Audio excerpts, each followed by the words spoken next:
இன்றைக்கி நம்ம வந்து டேட்டாபேஸ் மேனேஜ்மெண்ட் சிஸ்டம் அதை பற்றி நம்ம வந்து பார்க்க போகிறோம்.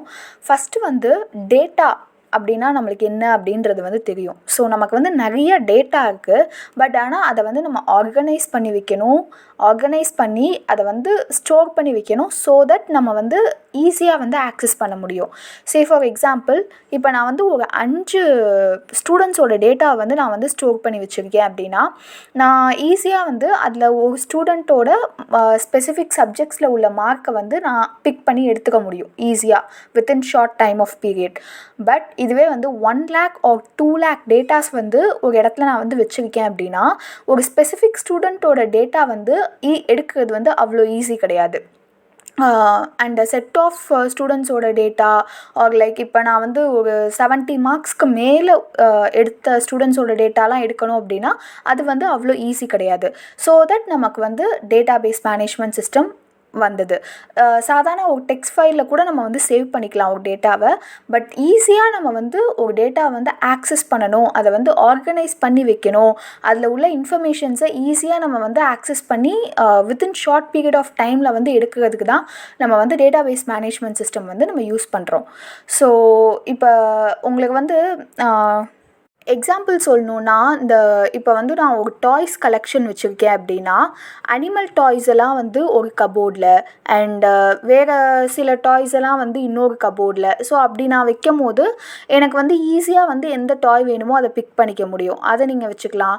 இப்போ ஸ்கூல்ஸ் அப்படின்னு பார்த்தா ஸ்டூடெண்ட்ஸோட டீட்டெயில்ஸ் எல்லாம் வந்து ஒரு செட் ஆஃப் ஃபைல்ஸாக வச்சுட்டு, லைப்ரரியோட டீட்டெயில்ஸ் எல்லாமே வந்து ஒரு செட் ஆஃப் ஃபைல்ஸாக வச்சா நம்ம வந்து எந்த டீட்டெயில்ஸ்னாலும் ஈஸியாக வந்து எடுத்துக்க முடியும், ரைட்? ஸோ அதுக்காக தான் நம்ம வந்து இந்த டேட்டாபேஸ் மேனேஜ்மெண்ட்டை வந்து யூஸ் பண்ணுறோம். இப்போ வந்து ஃபர்ஸ்ட் எடுத்தோடனே இதில் வந்து எப்படி நம்ம வந்து ஒரு டேட்டாவை வந்து ஸ்டோர் பண்ணி வைப்போம் அப்படின்னா, டேபிள் ஃபார்மேட்டில் வந்து நம்ம ஸ்டோர் பண்ணி வைப்போம். டேபிள் ஃபார்மேட் மட்டும்தானா அப்படின்னா அப்படி கிடையாது. கிராஃப் ஃபார்மேட்டில் இருக்குது, டேபிள்லெஸ் ஃபார்மேட்லேயும் இப்போ வந்து வந்துடுச்சு. SQL, no SQL, my SQL, அப்புறம் வந்து நெக்ஸ்ட் வந்து கிராஃப் எஸ்கியூஎல் இருக்குது, அப்புறம் மேங்கோடிபி இருக்குது. ஸோ இதெல்லாமே வந்து உங்களுக்கு டேட்டாபேஸ் மேனேஜ்மெண்ட் சிஸ்டம் தான்.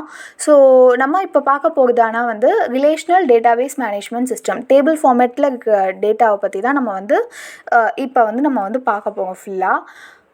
நம்ம வந்து இதில் ஆஃபனாக யூஸ் பண்ணுற வேர்ட்ஸ் என்னென்ன அப்படின்னு பார்த்தோன்னா, டியூப்பிள்ஸ், ஆட்ரிபியூட்ஸ், இதெல்லாம் வந்து நம்ம ஆஃபனாக யூஸ் பண்ணுற வேர்ட்ஸு.